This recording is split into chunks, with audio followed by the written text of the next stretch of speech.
Hello and welcome to TAIT, T-A-I-T, which is short for Talking About Immersive Theatre. I'm Dr. Joanna Bucknall, and TAIT is a series where I track down immersive theatre peeps of all kinds, directors, actors, producers and performers, to chat about the work that they do. You're listening to episode 5, which happens to be a slightly different episode. Instead of being the interviewer, I'm going to be the interviewee this time. Special guest Nigel Tuttle, who is the co-artistic director of Vertical Exchange Performance Collective, will be chatting to me about the immersive work that I do. So, let's get down to it. So, welcome everybody. I'm here at the Centre for Performing Arts at the University of Portsmouth in the White Swan Building, and I have Dr. Joanna Bucknall with me. Hello. Hello, yeah. So I'm Nigel. I'm the guy who normally does the editing on these podcasts, but I'm actually doing the interviewing for Joanna now. I'm not a theatre academic, so I don't know all of the long and complicated words. So if I don't know what they are, I will ask. So I apologise if I have slightly less knowledge than normal from your interviewer. So that's basically who I am, and a quick welcome. So I wanted to ask you first about your background, because obviously you've done lots of these and you've hinted at what you do, but where did you start from and how did you get sort of here? Okay, it's kind of, in some respects, quite a cliched story. I started when I was really small, like most people. I started doing kind of amateur dramatics and dancing. I actually, for a very, very long time, wanted to be a ballerina, but once I became a teenager, it became fairly evident that that was not going to be a possibility moving forwards. But it didn't stop me dancing, and I danced right until I was about 17. So I wanted to be a performer. I wanted to be an actor, very specifically, and a musical theatre actor. So I did lots of... My school didn't do drama, so I had to do kind of like private drama lessons. I had to join like amateur clubs and all of that sort of thing to be able to access it, because I just couldn't do it at school. So I did all of that, and then I won a scholarship to the Brit Performing Arts School, where I very quickly actually realised that acting wasn't really going to be enough for me and wasn't actually what excited me like I thought it would, and maybe I needed more. So I kind of went back and I retrained. I couldn't really decide what to do. I did A-levels in art and fashion, and then I did traditional A-levels, and then I went to Roehampton University, which is kind of where I found what I was actually really passionate about. So it took me quite a long time to kind of come to what it is that I do now, which is a really different place from where I started. So at Roehampton, for the first year, I wanted to be a director, so I made sure that I took units and I did loads of additional training to kind of develop my skills as a director, and I sort of did that through most of my undergraduate degree. And then towards the end, I started to discover something called live art and performance art, and really from that moment on, that influenced everything I did and all of the choices that I made. So all of the work that I made from that point on then started to become live art and performance art, and then I went on and did my master's, and then I did my PhD. Again, with a much clearer focus on live art and performance art practices. But in some ways, I suppose where I'm at now, I kind of have Forced Entertainment to thank for, because I loved their work. I came across them in sort of 2000 when I started my undergraduate degree, because they had quite a strong relationship with Roehampton where I was studying. But it wasn't from my love of their work, it was from a frustration that their work gave me. So I went to a performance called Quizula, very specifically, it always sticks in my mind, where they read and respond to questions for an extended period of time. And all I could think about while I was watching is a really problematic term. No, I think watching with Quizula works, because you do watch, and that's where you...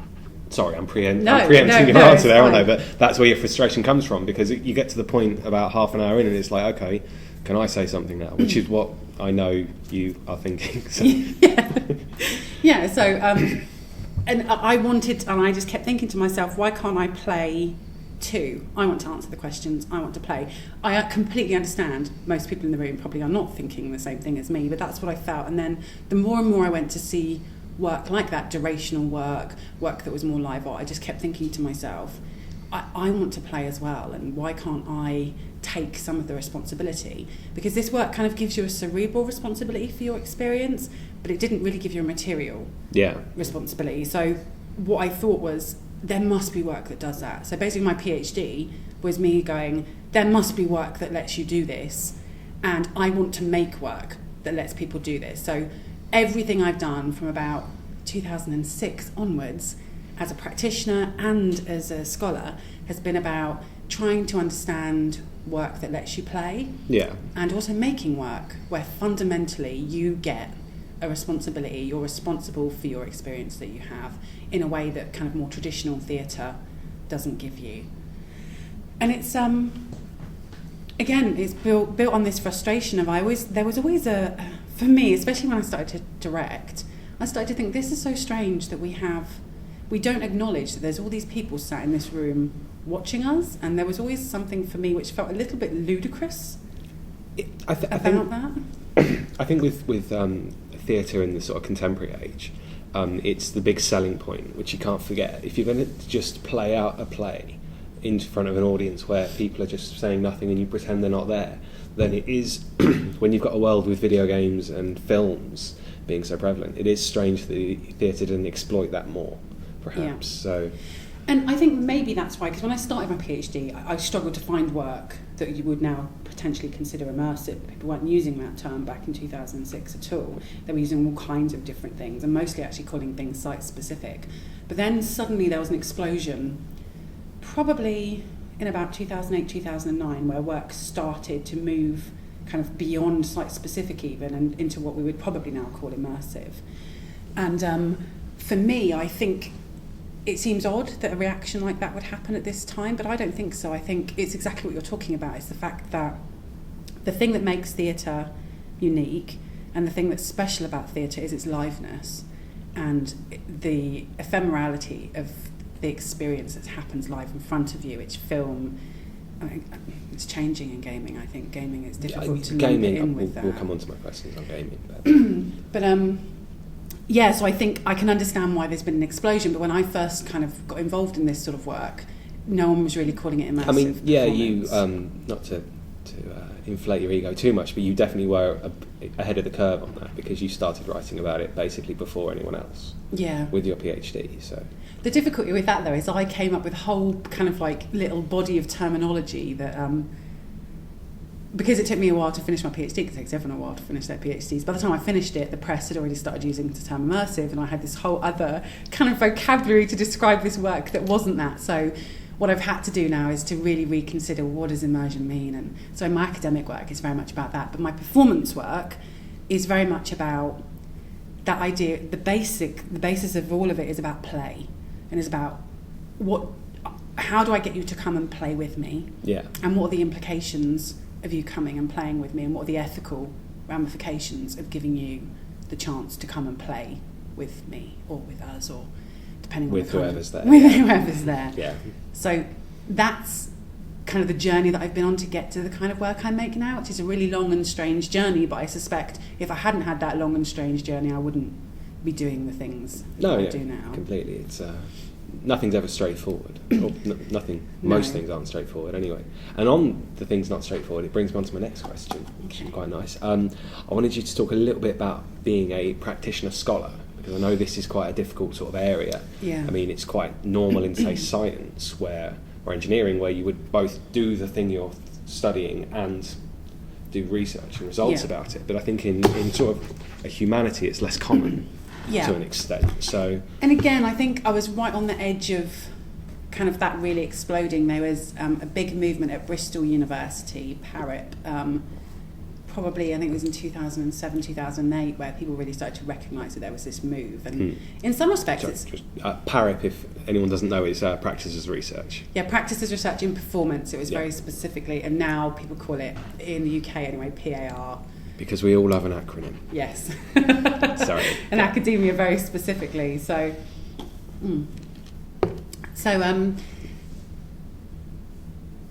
being a practitioner scholar kind of makes you slip between the gaps a little bit, which is one of the problems. So quite often, whenever I make work, even if I'm just making artistic work, it's driven by questions. It's driven by things that I want to know, or I want to understand, or that I want to uncover. So for me, it's impossible to separate the two. But trying to access funding and things like that, you slip between the gaps because the Arts Council are kind of like, this is research, we're not funding that. The research councils are kind of like, this is performance, we're not going to fund that. So as a practitioner scholar, you kind of slip between this kind of odd space. And in this country, we're very fortunate because I think there is a good relationship, especially in live art and performance art, between the academy, so between scholarship and practitioners.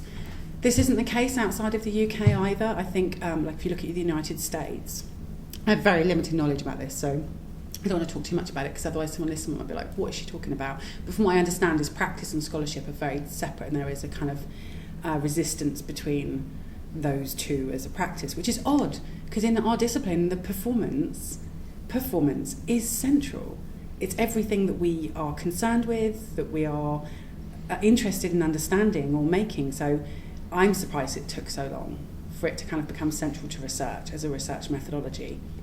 So I work with 2 different companies and they do 2 slightly different things, although in reality they are interested in immersion, inclusion and participation. Yeah. I work with Keep House Performance, who are a practices research company. So we are very specifically, we are driven by a set of kind of research questions or research agendas. And we use practice or performance as a way of exploring those or trying to find answers to those questions. And I do that with a colleague of mine called Dr. Karen Savage, who works at Lincoln University. She did used to work here at Portsmouth with us, and so now it's really challenging to try and work across such distances, but we're just about holding on to that. But we very much are about research, and what drives us is the idea of research. Now, Vertical Exchange Performance Collective, which obviously you're the co-artistic director of as well, so it feels kind of strange to talk at you about this, but is driven from a slightly different agenda. Of course we have questions that drive us, but they're questions that come from a performance space rather than from a research space. Although it might produce research outputs, and although it even might be considered as potentially practiced as research, it's actually driven by a need to explore and understand performance in more of an aesthetic space than potentially Keep House. Well, yeah, I mean, I think one of the big differences between Keep House and Vertical Exchange would be that I'm not a theatre scholar, mm-hmm. So I'm a layman in that respect, and I like to come at things from a narrative perspective, whereas you are less inclined to come at things from a narrative perspective. So it does, I think, create a very, very different dynamic from the two. And the aesthetics of those work are quite different, but again, it's really interesting because all the themes that we've worked with over the last kind of 5 or 6 years for both companies have actually been the same. It's this idea of wishes, wants, needs, desires. All of those things drive both of those works, but the kind of work that those 2 companies produce are extremely different, which I think is really interesting. So being a practitioner scholar, I never can separate those things out. I don't see them as separate because it's about what I bring, and of course we make devised work. We don't work, we work with found objects. Yeah, we don't make scripts. So. No, we go into a room with what we've got, and one of the things that we have is us. So the thing about it is when I step into a room like this, like we're in now, this black box studio, as Joe, what I bring to that table is part of that is being an academic. I can't just leave it at the door. It doesn't work like that. I can't pull off the bit of me that's an academic and leave that outside just to make work with Vertical Exchange. It comes as part of the resource that I bring to my practice. So I think that the 2 things enrich each other. I think that the practice enriches the research, and I think the research enriches the practice. And I think, for me, it's impossible to separate those 2 things out of each other. But I think research doesn't always mean it's not going to be work that's interesting to an audience, but performance doesn't always mean it's not going to be things that have value in research either. Yeah. So it's always this kind of strange, but it is like wearing 2 hats all the time.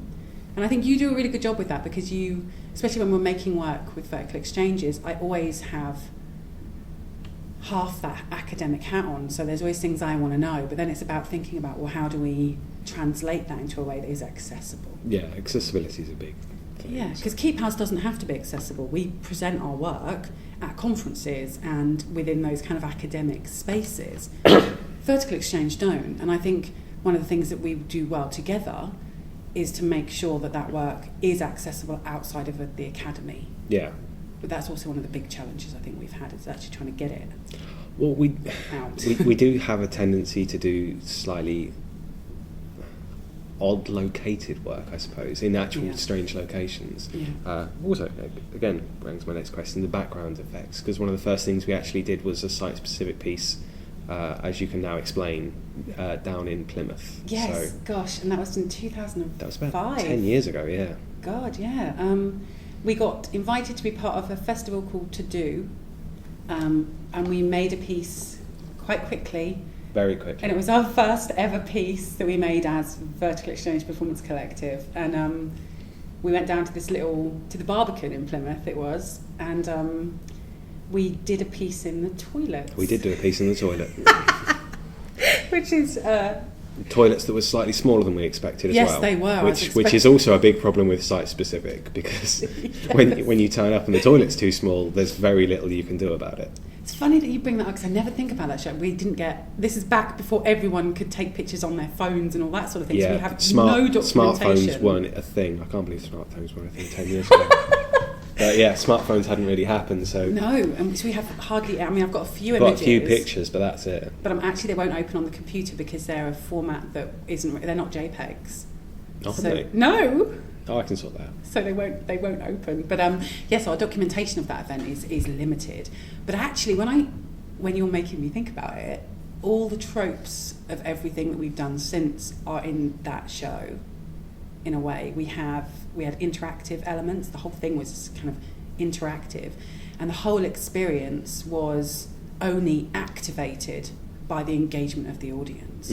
So it was all task based as well. We had you on the floor. We had basically multiple narratives, but they had to be discovered through someone engaging with. We had like a little recorder with a tape player. Yes, we had actual cassette tapes. We had a cassette tape. I think we've still got those somewhere. Yeah, I have still got them. But yeah, that's crazy. I'd forgotten about that. Two. As well, We've got the little handheld one and the really big chunky like school one. Did anyone play the tapes though? No. Because this was way before. I mean, I think before anyone knew what to fairness, do. What's that one I didn't see? I can get this. What's that one I didn't see? Mask of the Red Death. Oh yeah. This would have been after Mask of the Red Death in London, wouldn't it? No, it was before. Was it before Mask of the Red Death? Yeah, it was before Mask of the Red Death. Because that's one of the sort of big beginnings of immersion, it's isn't before it? anyone used the term immersive. Yeah, which isn't trying to show off. I'm just saying, and the audience, I don't think knew what to do, No, because we wanted them to play the tape, confused. but they didn't play the tape, and they didn't really understand. And especially because it was in Plymouth, obviously, which isn't London, which is the normal place for anything new to come out in theatre. And even though we had signs, didn't we, saying "Play me, open Play me," it was treated more like a gallery than something you could. People just walked in and it was like walking through a picture rather than walking through a space where something could happen and you could affect anything in it. And people were frightened of... They didn't engage directly with any of the performers, which again surprised me. I'm pretty sure I got kicked in the head, so someone engaged with me in that way. But they kind of watched. Yeah, it was definitely much of a watching kind of piece. It'd be interesting actually to redo that, because everyone would know what to do now. I'd actually completely forgotten about that. But that really helped us to think about how you extend an invitation, how you open an invitation. So it definitely affected all of your research. Oh God, yeah! All of the tropes that I've been interested in terms of my research and our practice were in that show, which is really interesting. And the funny thing about it is all of the devices that we use are actually really established live art ones and performance art. You know, live art and performance art has had this interactive kind of participative quality since the 1960s. Yeah. But not in the theatre in the same way. And I think what was interesting about our work was it was distinctly at that point theatrical, but employing the reframing of the everyday in that kind of live art way. So I think that's why when an audiences first came across us in 2005, they just literally didn't know what to make of it or what to do with it, and it was confusing for them. And we've worked a lot, and I think Wishbox is almost the pinnacle of honing that kind of hybrid form that I think makes us distinct in the work that we do. But I think we've really managed to nail starting to get the right, I don't want to say the right kind of participation, because there's no wrong kind of participation, but making the right invitation to the audience. We've certainly developed the invitation to the audience, and I think the industry as a whole has developed an audience which want the invitation, so everything works kind of nicely. Exactly, from that, so. But they were so baffled, and I've totally forgotten all about that. And you got your first ever parking fine. Do you remember? I did get my first ever parking fine. Yes, I can't remember why. But we parked there was a big... There was a big car park, and I forgot. I didn't have enough money, cliff, and I was going to go back and put some more on. But you didn't. I forgot, because we were doing things. But we did all of the tropes of it. We had special effects, because you had your head all smashed open, because my mum's a makeup artist. Yes, so your mum did smash my head all your open. Special effects. We had the tape stuff, so we had all these little multi-narratives people could choose from. We had little vignette scenes happening inside the toilets, in and out of the toilets. But there was a step, because we made a step, didn't we? I don't know if anyone got on the step, because obviously I couldn't see. No one got on the step. No one looked over the because you could look over the cubicles, and we thought we'd put an invitation for them to be able to do that, but again, they didn't. Yeah. Again, it was durational, wasn't it? Because it went on for an extended... I don't know if that was durational. I mean, my bit was, obviously, because I just had to slowly get off the floor, in essence, in a very, very pained way. And task. It was all task-driven. All the performers operated through task. Gosh. No characters, which is really interesting. Again, all our tropes. I didn't completely forgot about that. Yeah. Wow. There's definitely something there. And now, where should we... because obviously then you did your big practices research piece for your PhD, which was Siren Song. I did. Which went through a different... Seven different ways. And I don't think it ever quite got to where you wanted it to no, either. It didn't, ever. But in some ways, it's going to be so central to who I am as a practitioner forever, I think, because it really consolidated my questions. I mean, I think more than anything from my perspective, it kind of set the rules, because everything's rules and task based that we do. So I think Siren Song developed the rules, because obviously that was you. I help out with bits and bobs and point and smile. You performed a few times in various iterations. I do end up in these things sometimes, that's quite scary. You performed at Camden's People Theatre in the version we did there, which was the first ever version, which was like the earliest experiment. Which really didn't work. That was a failed experiment. No. But that was the thing about Siren Song. But you've got to fail. Was genuinely an experiment. You have to fail to succeed in many respects. Absolutely, that was a nightmare. And it taught me a lot about audience and assumptions. Yeah. And ways to make invitation. And actually, it's that show which pushed me into reading Victor Turner and pushed me into trying to understand what liminality is. I would say, because we didn't want seats in there, or you didn't want seats in there. No, I didn't. We didn't want seats, whichever. And we got seats. But we did get people actually standing up and participating, because I at some point had to make a weird sound while wearing a mask. I can't remember why. But... You had me making weird sounds with a mask, because you actually, that's kind of probably the last thing you actually directed, isn't it? It is the last thing I directed. Directed us in that. It's when I realised that this work doesn't ever require a director; it needs a facilitator. So that was that show. Yeah, again, that was a turning point. That show. was definitely. But people, I kind of got up on this step and made a big sound to stop the scene when I thought the scene that was playing out wanted to be stopped. What was the name of the god? You were basically I was an African god of some kind. Inu? I can't remember. No, I can't either. But and then if people wanted to, they could come up and say something, or they could write on you. They could ask questions as well, couldn't they? Yeah. They could ask questions, or they could get something to stop. We've got it on video somewhere. We have got it on video. I can't remember. Gosh. I went through so many iterations. Oh, this sounds really bad. Talking about previous work going, I can't remember. We did it. I remember we did it at Camden's People Theatre. I remember we got really lost. Yeah, I wasn't driving then. No, you weren't. That's my fault. Someone else was driving. And But that show... But it did work for people participating, because they did participate. They did stand on the block. They did put themselves up. They did the one thing that actually I thought would never happen. They stepped across the traditional line of audience into a theatrical space, and that in itself was a huge breakthrough in terms of my research and practice. It was successful. I mean, the show wasn't perhaps as successful as it could have been, but from the audience's... Oh, it was terrible. But from the audience's participation perspective, yeah, definitely. And that was, 2007? 2007, yeah. So I think that does work, yeah. But I think, again, it was a seminal show for us, because it was a huge turning point. It was a turning point in me realising that theatre, for the kind of work I wanted to make and the kind of work I wanted to achieve, wasn't actually, it was a nail in the coffin for me as a theatre maker Yeah. in some respects. It kind of made me realise I'm not a theatre maker at all here. I am a live art performance artist. Yes. But then I also have this, and this is the issue, is the work is not quite, it's not theatre. It's not theatre. It has theatrical elements to it, but it's also not entirely live art. It's kind of a strange hybrid that sits between the two, but it never needed a director, and that taught me that. That taught me... It needs a facilitator and a manager, Yeah. Which is what I shall be doing in Wishbox, but we'll Yeah, come on to cool. Wishbox in a moment. Yeah. In fact, why not come on to Wishbox now? Yeah. That seems like a good time. So talk a little bit about, what should we go for? How you came up with the idea, because you came up with Wishbox. I helped you refine it, but this is your sort of baby. So again, it started with a really simple idea, and oddly directly came out of a show I made with Keep House. So we in the Centre for Performing Arts are attached to a theatre here in Portsmouth called the New Theatre Royal, where I'm an associate artist as well. But they went dark for 2 years while they were rebuilding and refurbishing, the same as while they were building this building here for us, attached to the theatre.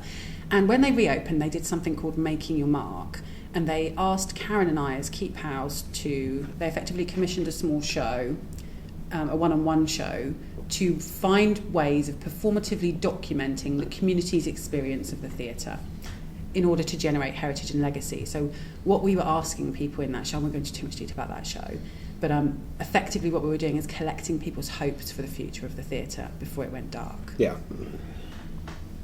And that really got me thinking, what is the difference? This is artistically. So that was a research project, and for us, we found ways of using performance to document legacy and heritage, which is something I'm really fascinated with anyway, and I'm still will come back to with Wishbox. So we were collecting people's hopes, and what surprised me while we were doing that is also people's regrets, which we didn't build into the show, the possibility for, which was an interestingly exposed our assumptions. And that got me thinking, what's the difference between a hope and a wish? And then I started thinking about wishes, and there was this really cool project, and I always forget the name of the artist, which is shocking, but he did something called Post Secrets, where he collected people's secrets. And I thought wishes, in some ways, are kind of more whimsical than hopes. They are definitely more whimsical than secrets, but what would happen if I asked people to give me their wishes, and how would I go about asking people to give me their wishes? And that was the starting point, really, is kind of moving from hopes into wishes and kind of going, okay, there's a whimsicality about a wish in the way that hopes don't have. And so literally I collected a load of wishes to start with, did it on social media, and actually I made a little box and put it in the foyer where all my students hang out. Yeah. And collected a load of wishes. And then I have a real thing with microphones. I always use microphones in my work. I'm aware of that. It's just a total thing. Microphones and red shoes. And so I got the wishes and a microphone, and that's where Wishbox began. And I didn't know any more than that at the start of just, I knew I wanted people's wishes, and I knew I wanted them to give them to me, and I knew I wanted to perform them. And from that tiny starting point grew this huge research project and huge performance project, which are almost slightly separate. Although they have the same product, they feed into the same thing, Wishbox, the show. Yeah. They've generated two quite different ways in which I approach it and think about it, which actually causes me a lot of issues sometimes as well, which you know about because you sometimes have to untangle them. Yeah, I mean, that feeds back into the whole practitioner-scholar thing. Sometimes you overthink one part or the other part, and it needs needs someone to separate it. So I am a separator, which I think sounds a lot more exciting than it is. A detangler. A detangler, yes. You perform extradition in some ways. Yes. So yes, and that's where it began, and it's been in development for 3 years. Yeah, it's been through rehearsal. various forms and been performed in a few places before it's actually in its kind of final state as it is now. So yeah, and I've learned a lot about it, and it's managed to keep kind of the original whimsy that drew me to the idea of wishes in the first place, but also with the built-in possibility of genuinely allowing the audience to take the show where they want. The reality is there is no Wishbox show unless there is audience engagement. If they don't, and this is the other thing about our work, isn't it, is if the audience don't engage and participate, there's no show. It's a huge risk. It's a huge risk. You know, we could stand in that room in our bride and groom outfits with an usher in our lovely white house. You've given that no context. I know. I talk about, but that's what I mean. It's the same with you in mind. Yeah. You're lying on the floor with blood coming out of your neck and a tape player. There's no show until... That's what that show was called. Yeah, With You in Mind. We didn't say that earlier because I couldn't remember. Oh, yeah, it's called With You in Mind. So our first show was called With You in Mind. Siren Song. If those people hadn't got out of their chairs at Camden's People Theatre, and then again at Winchester, and then again in all the places that we did it, there'd have been no show. Yeah. And that's the big risk our work takes, is if the audience choose not to participate in our work, there's no work. Yeah, I mean, I was going to come on to this question a bit later, but I'll do it now, because, I mean, when I listened to your interview with Les Enfants Terribles, because obviously I listened to all of them back because I edited them, but when I listened to them, I thought it was very interesting because they were talking about the way their show is... almost like military timed, so the whole show will happen, and this happens here, regardless of audience. Now obviously the audience participating and experiencing it was good. I went as well. It was a really good show. Yeah. But with our work, that doesn't happen. Everything can flip on its head in 2 seconds. Which is both scary and intimidating. So why don't you quickly structure out how the show looks now in its final form, and this is the final form, and talk about the madness of it. It is the madness of Wishbox. So it started as this little whimsical idea, and now it is very fixed. It is an 8-hour usually, and it's going to be again in October. Anywhere between 6 and 10 really, but 8 is a good average. It is an 8-hour wedding reception. The audience come as guests. Yeah. They're also invited to dress up if they'd like to too. But there is a bride and groom, a 6 foot by 6 foot by 7 foot wooden frame of a house that is strung up with strings in the middle of the space. The rest of the space looks like a wedding reception. There's a top table, there's a table with drinks and wedding cake and bouquet and all of that paraphernalia. There is a bridesmaid and a best man, and usually a wedding photographer as well. And they treat the audience as they arrive like wedding guests. They ask somebody here for the bride and groom, all of that kind of stuff. And then basically, as soon as the show begins, the way it begins is somebody, either the bride or the groom, stay inside the wooden box most of the time, the wooden house. We have all the wishes from the previous iterations of the show already in the house. If we didn't have those, there'd be nothing. But that's always our starting point, is we pick up a microphone, either the bride or the groom. I'm usually the bride, and various people have been the groom, and we start to read out the wishes. All the wishes are real. They are from all the audience who've been before, and we collect them on social media as well by asking. Yeah, we've got loads of wishes. There's thousands of wishes now, and they're all on the floor on these cards. And the way the show begins is usually I will pick up the microphone and I just start reading the wishes. The entire event is completely ruled by tasks. So as a bride and groom, we have a set of rules. The bridesmaid and best man have a set of rules, and the audience will very quickly pick up, in a way, on the set of rules that govern their participation. So the bride and groom have 2 sets of rules. So the first rule is you pick up and you read. If you're the one who's not reading, you peg the wishes with these tiny little crazy, awkward pegs to the strings on the house. So eventually, we've never managed it yet, that's my goal, to fill the whole house up. So we build a house out of people's wishes, which is kind of part of the premise of the show. So if you're reading and we never comment on them, we have an ethical responsibility to never pass judgment on those wishes that we're reading. But other than that, you can do what you want. I can shout them, you can whisper them, you can repeat them 100 times, and you can peg them or not peg them, and it's up to the bride and groom why they do or don't peg a wish. Yeah. If you can either peg it so it goes to the house, or it goes to the floor again to be re-performed later. If you are the person pegging, you can turn around to the person on the microphone and say, stop, and then you take over and you start reading the wishes. That's basically what the bride and groom do for the entire 8 hours, effectively. But then there's this other set of rules that lay over the top of that, which are tasks, and they are in little boxes with the bride and groom's name on, And they are all things that would happen at a wedding reception. So cutting the cake, kissing, holding hands, having a first dance, serenading each other, all of that kind of stuff that would normally happen at a wedding reception. And the bridesmaid or the best man at any point, at any time, can stop the whole proceedings and give the bride or groom one of the tasks to do. The bride and groom will do the task, whatever it is, kissing, dancing, singing, whatever, and then come back and continue reading the wishes. Now, the best man and the bridesmaid encourage the audience the whole time to give their wishes, to hand them directly to the bride and groom. They're encouraged to get up and dance when the bride and groom come out of the box to dance. They're encouraged basically to participate like wedding guests. They're encouraged to document the whole experience on their phones, on social media. We also have all the photo booth stuff that you normally get at weddings now, like the little moustaches and the little top hats. All the things you'd expect at a fairly fun wedding. Yeah, really. It's basically a Shoreditch... A Shoreditch wedding. It's a Shoreditch wedding. It's a Shoreditch wedding.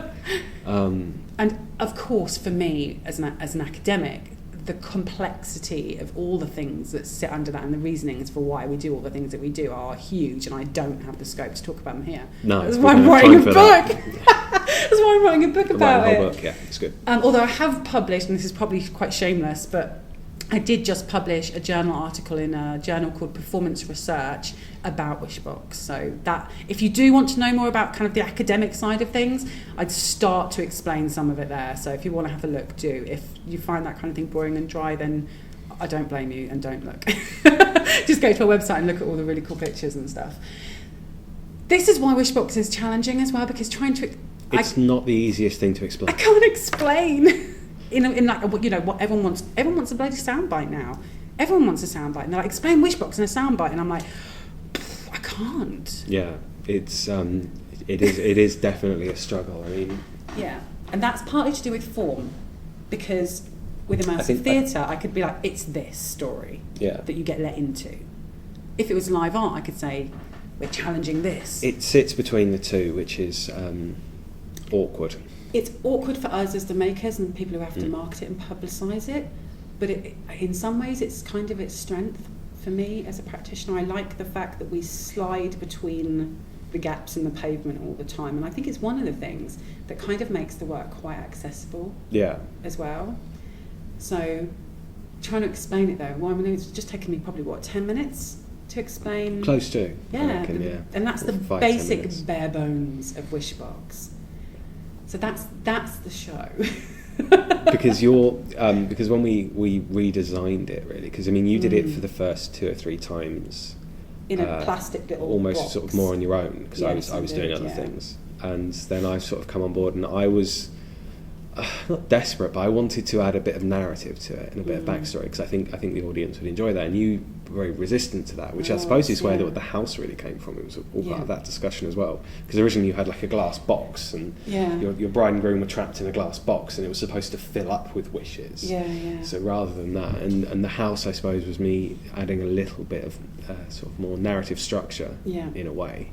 But interestingly, and again, I don't want to trying to steer away from going into kind of the analysis of it, but the house is important, because actually now what I think Wishbox does, yes, of course it collects wishes, it documents people's wishes, which is in itself quite interesting, but the thing that the house does is it challenges a lot of cultural practice that sits around these big aspirational life wishes. Oh, it's definitely sort of a shout out to how people would get together, would get married, then they would move in together. It's quite retrospective from that viewpoint of how sort of, I want to say Western society. It's very Western. It's about Western I'm rituals. not completely sure how Eastern society works when they get married and everything, so I don't want to say that. But yeah, it's certainly all over, I think. And it varies so much, so it's a massive generalisation. But it's definitely a look of how sort of it used to be, because obviously people don't just get married at like 20. But people do still get married. People do still get married. The white wedding is still a huge... A white wedding is still a thing. Yeah. And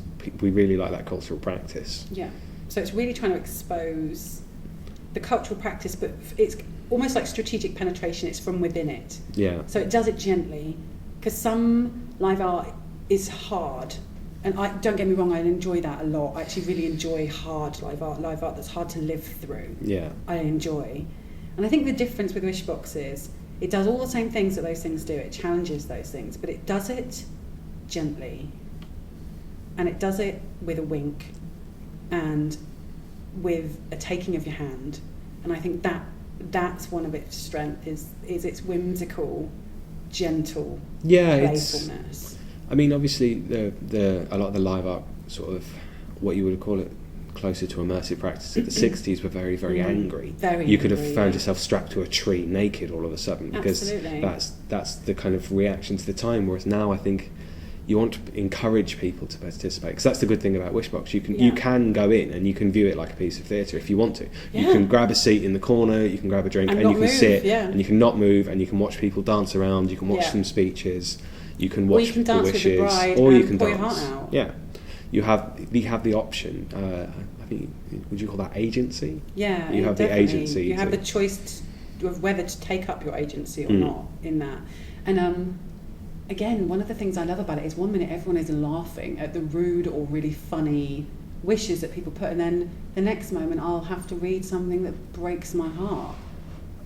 And that I love about it too. When I pick those cards up, I have no idea what is written on them at all and what I'm going to be reading. I mean, the good thing from a perspective of people coming to see it as well is that you actually have the option, and often need the option, because this has been done with students as well, as part of the test thing. So some of the wishes are quite disgusting. Explicit, Disgusting, I think, is better than explicit. Yeah. But if there are, young members of the audience in, if someone's brought their kids, as has happened as well, you can look at the wish and you can go, I'm not reading that, and you can throw it away. Down. So anything that's too explicit can be instantly vetoed by the performers. So because we're the arbiters of it, and we do that. Which and it's that freedom which is both interesting and terrifying. I think. And that's what makes it dangerous, but it's dangerous in a gentle way.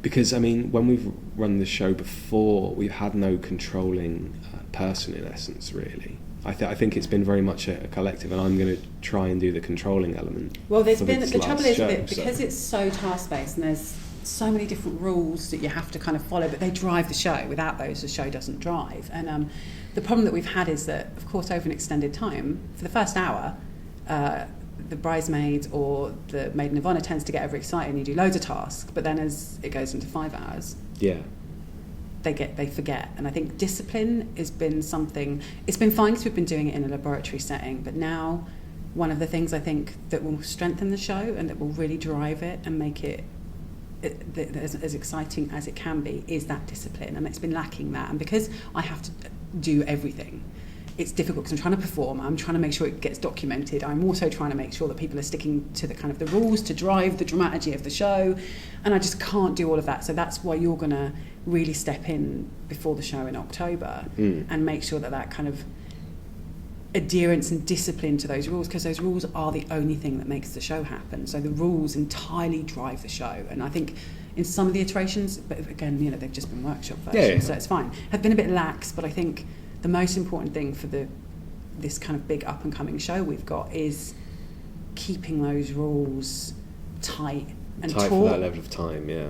And I think the tautness of that will give the show the energy that it needs in order to be dangerous in the way that it needs to be dangerous for the performers. Because it's dangerous.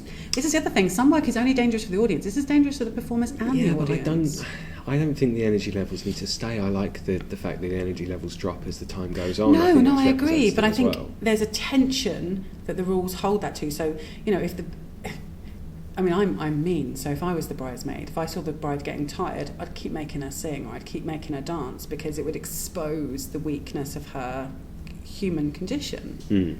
And so that's what's been lacking. So I don't necessarily mean this constant energy. I mean a tension of being able to recognise and expose the duration, because the duration is important with this, because as it goes on, it allows it to really shift and change as it moves. So maybe that's just, maybe I have a cruel streak because I used to be a director, I don't know. Well, you clearly do. But I can say that. But I feel I would, as an audience, find that interesting and exciting to see the kind of the frailty of the performer But then flagging in that way. One of the big difficulties I've always seen with this show, and certainly moving it forward and going, because people have talked about touring it, because when people have seen it, it's been very successful. Yeah, people love it when they see it. But it's durational, which I think, and I've said this to you many times, I think is a nightmare. I know. I understand the form and it's great, but I think to take this around and to tour it to places, asking a venue if you can have the space all day for 10 hours, yeah. And I think it's not just the venue. I think most people and the general public they're just not aware of this kind of work. And that is, again, it's a sweeping generalisation. I could be wrong, but I think it's a hard sell. And the size of the house as well, because it's not the easiest show to move. It's not it's not compactable, so it's difficult to move. I could probably make a compactable version, but it would need to be a redesign on the house, yeah. And the problem is that I'm in love with the house. The house is so clean and beautiful and perfect, and a collapsible one just wouldn't have the same feel. But I get attached to props, so maybe that's just me. But no, you're right, it's been a challenge, because obviously we've been trying to get it. The first 2 years was really about developing it and was making sure we got it to a point where we wanted it to be, and it's been there for almost a year, and we've really struggled to find ways of getting it out to the public, and that's not going to go away. So the reality is it is going on, it's going out to the general public, and we'll see how that goes. But it is a duration that's caused us issues with trying to get it on at festivals. It's a duration that's had us trouble trying to get it into a touring venue as well, because people just can't give up that level of time, and the costs of taking something for that long and moving the house and all of that. So it has been a huge challenge, but the problem is and I know where you're coming from with duration, but as a scholar, duration is something that fascinates me, and its impact on an extended situation like that has participation. And as a practitioner, there's something really that becomes imbued with a kind of melancholy that I think is really beautiful in duration. So that's why I'm so hung up on it. Logistically, it's a nightmare. But I know what you mean. It's great when it's there, but it's getting it there that's the issue. The other thing I wanted to have I wanted to have a quick chat about the whole actors or performers thing, because obviously that's important for you. Obviously, you're an educator as well. Yeah. But actors in these shows get a little scared because they have to be too upfront, I think. And then how do you view the difference between the two? And what's the ideal for you, I suppose, would be the question. For me, the reality is that you need... I respect actors, and I've worked with actors a lot. I train actors to go out into the profession as part of my day job. But for work like this, often actor training is prohibitive,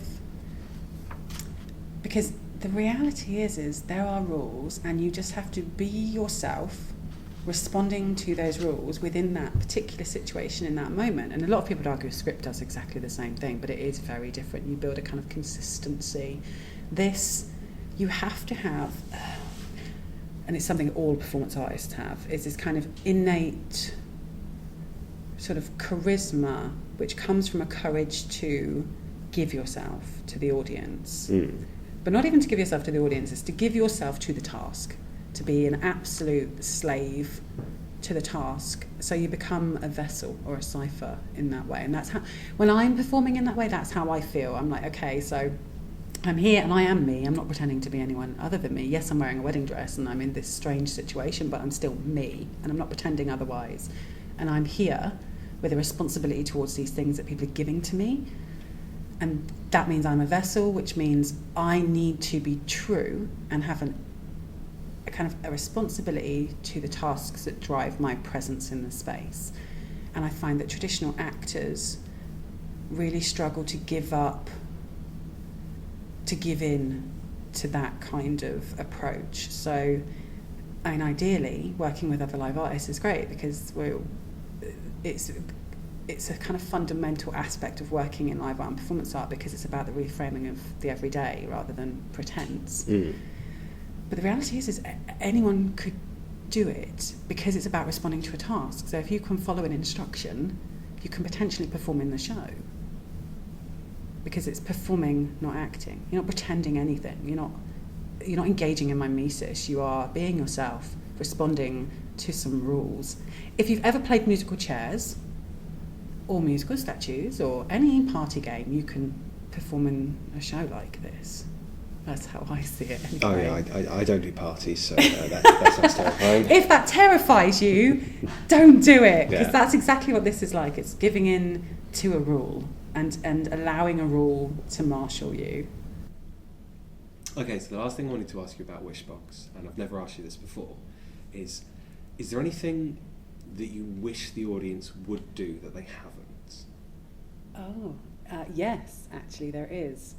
The one thing that has never happened, which has confused me as to why, and I think I know potentially why, no one's ever come in the house, picked up the microphone, or touched the wishes. Okay. So obviously the house has a door. The house has a door and is open. It has windows and a door. If you have listened to this, it really is worth at least having a couple of quick look on the internet at the picture of the house, because it's awesome. But yeah, the house has a door, and no one's ever come in it. Ever. And of course we leave it. We leave it to kiss, we leave it to dance, we leave it to sing, and at any point disco songs, like not traditional, but classic wedding reception songs come on, which again people can request on social media before and during the show. So we leave the house quite a lot, and no one has ever come in the house. Come in the house. Okay. Now, I would say this is because the house creates, in a way, a kind of mini performance space within the performance space that has the traditional boundaries that an end-on theatre would generate, potentially. I would say that, but when you made me think about Camden's People Theatre and the show we did there, and we did get people crossed that traditional boundary line, which I thought wasn't possible because it's a frightening thing to do. So people did it then, but no one's done it, and I'm surprised.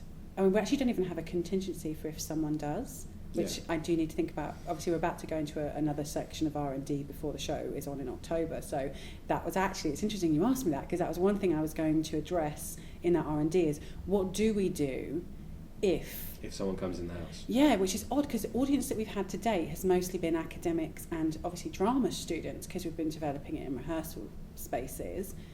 And of all the people that would... You would expect them to do. Push the boundaries, I would have expected them, and they never have. And as an academic, that intrigues me. Do you not think it's perhaps a respect thing? Yes. Because people are just automatically respecting that is a small bubble they're not allowed in. Yeah, but we've never said that, and we're very never much like in the explicit museum, about that. A little red rope will keep everybody out. Yeah, I mean, it's always awkward for me, and I have to be. This is why it's good to collaborate and to work with other people, because I am the person, as you know, Yes. that will reach across the red and touch, because that's me. I'm the one who wanted to play with 4 cents. That's me. And maybe I'm unusual in that respect, but I thought by now there'd have been one of the me's who would have felt the need to cross the line. Yeah. So no one's ever done that, and so I'm really pleased you asked about that, because I've been thinking about it in the last few weeks before we go into the R&D of we must have a contingency rule for if someone chooses to come in. And also I was thinking, do we generate or build a possibility of someone being able to do that? Why is it just the bride and groom who read the wishes? Surely other people could deliver the wishes too. No. No, No. But we need a contingency plan in case someone comes in while we're dancing or whatever and picks up the mic and starts to read the wishes. It could happen because we don't explicitly ever say you're not allowed in our house, ever. No. So I'm surprised no one's transgressed that, because the rule for that is spatial, isn't it? It's the spatiality of the house which creates a barrier and a respectful line. You would never, during Macbeth, get out your seat and climb up on the stage. And I think the house creates a stage effectively. So for me, in some respects, that is in itself problematic academically, and thinking about this whole idea of liminality and agency and all of those things. But I am surprised no one's transgressed it, because the whole point of these things is they're set up to encourage transgression. The show encourages transgression, and no one has ever made that transgression. Be interesting to see if anyone does. Yes. So I must have a contingency for if. If they do. I mean, my heart tells me let them. If they come in, give them a mic, give them a stack of cards and step out and let them take over. But I don't know yet. Obviously, this is the only, for me, it's the last question that we need to work out in our R&D in October before it goes out to the general mostly public. It's just refining. We have the general. That's our last question, really. The last question is, what do we do if the house is transgressed by I'm doing rabbit fingers, audience. I hate the word. You can't do rabbit now. fingers with one finger, it's two fingers. I did. Oh. That's rabbit. Because that looks well, like that's a rabbit. speech marks. And I'm always telling my students off using speech marks when it's a quotation. So, single fingers. Academic rabbit ears. Not a thing. Okay. So, I mean... oh dear. So this is probably going to be it for a while for Wishbox. We're going to have the show in October. Yes. Which is the 21st. So yes, it's going to be Friday the 21st of October in the Minghella space, which is the Creative Lab at the New Theatre Royal in Portsmouth. And it's going to be on from 12 noon, pretty much till 10 o'clock at night, because we've got 2 4-hour sessions with a little break in the middle, and then an after show discussion. And for me, showing the work and it being finished, I mean, work's never finished because obviously this show has actually spurred the whole point of the next show, but for me that's kind of worked out. The show isn't finished in a way, but it is finished in another way. It's going to be the last time we do it for a while, I think. Yeah, giving it to an audience and giving it to sorry students, I'm not saying you're not real audience, but you're a very different and knowing audience. So this will be the first time, probably audience. The last time for a while it's going to go out to a general audience. And because for me that means a lot of things will have been resolved that I started the process for in the first place. And now I have a few new things I'd like to find out about. So yeah, 21st of October, which is a Friday, at the New Theatre Royal from about 12 noon. And I think tickets are going to be very reasonable as well. And I'm hoping, actually, by the time this goes live, which will be quite soon, that the ticket sales will be up and ready. So if you do want to come, please do. Obviously, if people don't come, there won't be a show. So like we were talking about earlier, it's entirely reliant on participation and people coming and populating it. And if people don't come and populate it, there won't be a show. And I really want to find out about my transgression, my last little question, so please come. Yeah, you can just come, sit in the house for a minute and go away. Yeah, come and transgress. Come and push our buttons, because that's what we like. Oh, you've made me lose track of my question. That's what I like. I'm sorry. Yeah, so that's there. And obviously this process has been a long one. I mean, in fact, the last 2 shows have been really long in the sort of R&D phase. Gosh, and yes, we've really been refining it. But I think we've got somewhere with that, because the next show we're talking about doing, so what we've literally started work, well, you started thinking about it. I started it last summer. Well, you started thinking about it last summer. We've actually started putting things on paper in the last few months. Yeah. So the next one will be called Our Needful Things. Needful Things. Which, yes, if there are any Stephen King fans out there, is a nod to Stephen King. If any of you have ever read his short stories, there's a little shop called Needful Things where people go to get what they want, but you will never quite get what you bargain for. Isn't that just a rip-off of the old Curiosity Shop? Yeah, it was part of that whole thing. Should I be saying on a podcast that Stephen King's ripping off people? No, probably not. Sorry, Stephen King, but actually I was a huge fan when I was a young person, and this has massively influenced kind of ideas that underpin the show. But so in a way it has a little nod to the old Curiosity Shop and to ideas of needful things. But the next show is going to be called Our Needful Things for now. No, I think we're going to keep it as that. I like that title.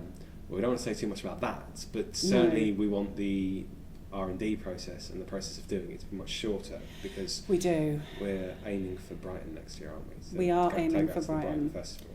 Well, Wishbox has been long because we had a long list of questions to work out. This time, I've done hopes, we've done wishes, and the next thing we're moving to, because the one thing Wishbox made me think about was, well, wishes are kind of whimsical in this sort of way, but also what then is the difference between a wish and a need? And then it got me thinking about needs and the difference between a hope, a wish and a need. So our Needful Things is going to be much more focused because we already know loads, because we've learnt loads about hopes and we've learnt loads about wishes. So moving into the idea of needs is going to be quicker because we've done a lot of the legwork. Yeah, we've done a lot of groundwork already. So. With the other two shows. So I suspect this one we can pull together probably within a month of R&Ding it. And which is good, because that's what we're going to be doing just yes, after this show. As soon as Wishbox is done. What are you doing over Christmas? Working on our show? It will be before that, actually, in order to get ready for Brian. It'll be the run-up. But we'll be looking for people's needs as well then. It's moving out of the slightly, because obviously You Hope Her and Me and Wishbox and With You in Mind and Siren Song had this kind of...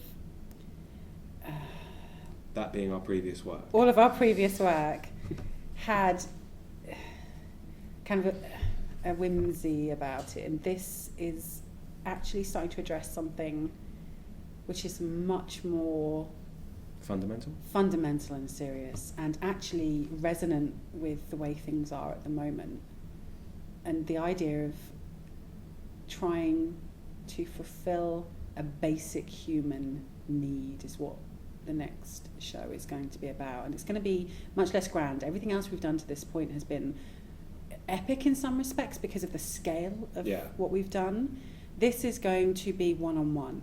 It's going to be a one-on-one experience with 3 simultaneous one-on-one experiences happening at the same time. I can't say too much more because we haven't talked about that much yet. But no, we've planned it out, but you just don't want to say too much more, because this one's got a very distinct reveal element to it. Yes. This one's got definitely something that you'll find out during the It's show. playful, of course. It's playful. Everything we do has this kind of playfulness to it, but it's playful in a more dangerous way than any of our shows have been before.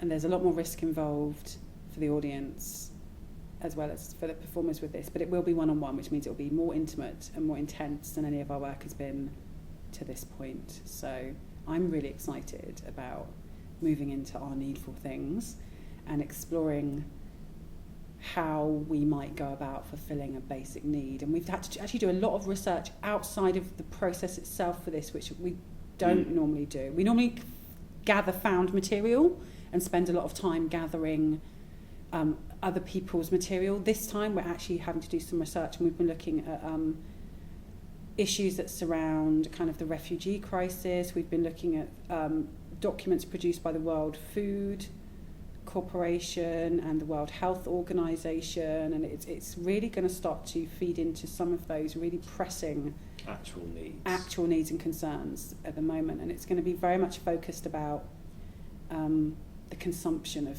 things, but I don't want to say any more than that, really. Even that's a bit much. I might cut that out. No, don't cut it out. No, don't. I think it's still vague enough. So that's the small scale project, and then the bigger project we're looking at is the other one, isn't it? The one that's actually going to be very complicated.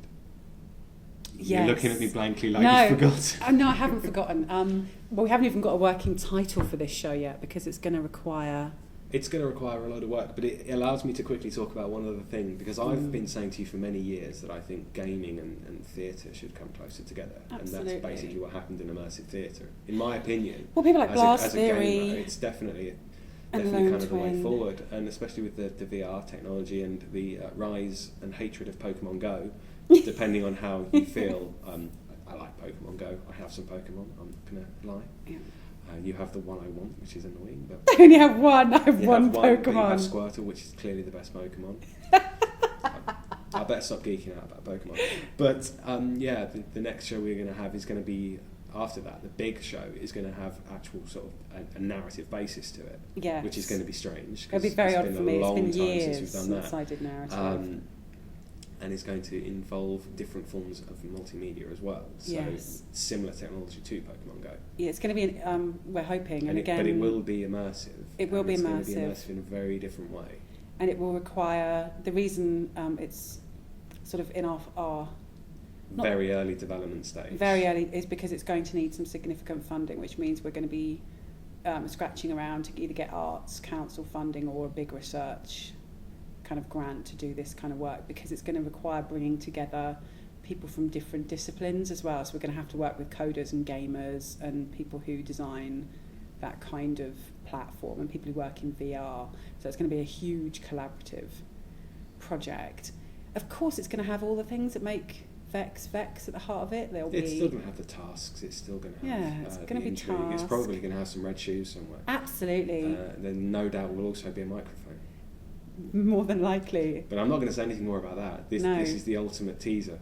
It doesn't even have a title yet. It doesn't have a title or a narrative or a massive plan. But it definitely has a thing. What it does have is, and this is again unusual for our show because we normally start with questions and then work through them. This show, we have started with what we know we want the experience to be. So we start with how we want the audience to receive the work rather than the work itself, which is a really weird starting point. For us, it is, and I'm excited, but it will be hugely new territory for us and really ambitious. It is going to be a hugely ambitious project. So do keep your eye on that because we are going to keep pushing. Follow us on Twitter and you'll see bits and bobs of information come out slowly. But because I wanted to structure this because as good as Wishbox is, the problem is you can't take it to many places easily. No. The idea of this big show, and it will be a big show, is that you can take it anywhere. It's transferable and because you it will will be not digital, need to have a set kind of space. It will be very easy to take literally anywhere in the world. Yeah. No, I don't just mean this country, I mean literally, it should be globally accessible because it will be... That's a big statement. I know, it'll be in the ether. It will be similar in vein, if anyone knows their work, to Rider Spoke, that kind of sort of... If you don't know that work, don't feel bad, I've got no idea what it is either. It's fine. It's where what they use very basic versions of it, so Wi-Fi hotspots where you can access and download and also contribute to bodies of stuff. But that's the sort of lines our next show will be going down, but more with the newer technologies and ways of it will be augmented reality. Augmented reality. That's AR. Yeah. It will be an AR show. So we've got Wishbox in October at the new Theatre Royal. Hopefully, fingers crossed, providing we get the R&D space, there'll be Our Needful Things on in Brighton, and at least probably somewhere else along the south coast. And then probably thinking on a grander scale, sort of end of 2017, 2018, we'll be probably looking at this new AR project. Yeah, definitely. Yeah, and I think that's the future for Vertical Exchange Performance Collective. And the interesting thing about us, which I should probably mention, is it's only really made up of two permanent people, which is me and Nigel. Wow, three really. And Kirsty. Who does all of our visual media. So there is the three of us who are kind of the core members of Vertical Exchange Performance Company, Vertical Exchange Performance Collective, and then we work with whoever we need to make a project come about, which is why we're called a Performance Collective, because we collaborate with various people along the way. And Wishbox has been through so many iterations over the last 3 years. We've collaborated with loads of different people, and I can't see that changing. It works for us. We make the core and the ethos of the company, and then we work with whoever we need to get things off the ground and to make things come into reality, basically. It's extreme. It is. It's a lot of work. It is a lot of work. On top of our day jobs. Yes. As if that wasn't enough, having a full-time job and doing this on the side. Well, I'm an academic. Yes. You're studying and have a full-time job. Yes. And Kirsty also, has a job too. Yeah. So everybody has irons and so they're that's the future. So if you want to come see our work, we're on at the New Theatre Royal in October. Hopefully, we'll be on at Brighton as well in the new year. And then beyond that... And we have a crowdfunder going for Wishbox, don't forget. Yes, we do. I'm rubbish at my self-marketing, which is really bad. But yeah, although the show is well developed, because of the way it works, is things get consumed every time we do it, because people drink all the stuff and eat all the food. They do have a habit of eating the food. And use the cards, of course, because that's what the show's about. So we do have quite a lot of production costs, but more than anything... I am really keen to open up my process for local artists for a development opportunity so they can come and see what it is that we do, because there's not a lot of opportunities to do that kind of thing down here in Portsmouth, which is a shame. And I would really like to be able to offer workshops to kind of young people in the area, because again, there's not a lot of access to this kind of work. There's access to other kinds of performance, but there is no access really to this kind of work here. So we have a crowdfunder. I'll put all the details up so you can click onto that and click through it. We're trying to raise about £3,000 to enable the show to go ahead, but also, more than that, to enable us to do a showing of the show that will be free for schools and colleges so that they can access this kind of work here without having to pay, which would be amazing, and to do a whole load of workshops for them as well for free. If we can raise the funds, I mean, the show's going on, whether it ends up costing us or we can actually afford to pay our performance and stuff would be amazing. And you could genuinely help with that. Or the least you could do to help is come and buy a ticket and watch, because those funds will contribute towards the show too. So crowdfunder, you can find it actually if you go on Crowdfunder's website and look for Wishbox, it comes straight up. Or it's tweeted out by all of our things. So. I've tweeted it out, I've put it on Facebook, and I will upload the crowdfunder video onto our TAIT's YouTube channel, so you can go and watch it. There's like a little 5-minute video of me talking all about the project in more detail and what exactly the money will pay for the project. So if you can't give us funds, that is absolutely cool too. Just give us a share. Sharing helps just as much as giving us cash does, so please do spread the word for us. That would be awesome. Okay. Yeah, I mean, with regards to the workshop as well, because I know you've got some international people that are listening, which obviously aren't going to be able to come to the show, but we could always do some filming, and I could do some filming of your workshops to make something a bit more permanent. Well, if there was any interest in that kind of thing. Yeah, well, moving forward, we'd like to start live streaming some of the things that we do, which we can do via YouTube, and we can do it via Twitch and things like that. So I'm currently looking into the possibility, because if it is a possibility, we might be able to live stream a little bit of the show in October. But again, I'm working on being able to afford to do that. And if we can, then I will try, because I think we've got a lot of international listeners, and it would be great for them to have access to a little bit of the work at least. I think would be quite exciting. Yeah, that's definitely the future. And I love these 360 cameras, but we're a few years off being able to afford one of those. So we have one GoPro. We have one GoPro. I think I need about 6 though. Yeah, so we do. It's kind of pricey. And the rig and the editing. Yeah. So if you want to know more, go on Crowdfunder's website and you can find us under Wishbox, or you can click directly through to it from TAIT's website or from Vertical Exchange Performance Collective's website too. So loads and loads of different there are several ways to get ways that you can access it. And if you can't remember any of them, drop me an email or message me or tweet me, and Facebook. I'll let you know. I'm easily findable on the internet now and accessible, so just get in touch with me. And yeah. Okay, that's all good then. I think we're all done in our interview. We are.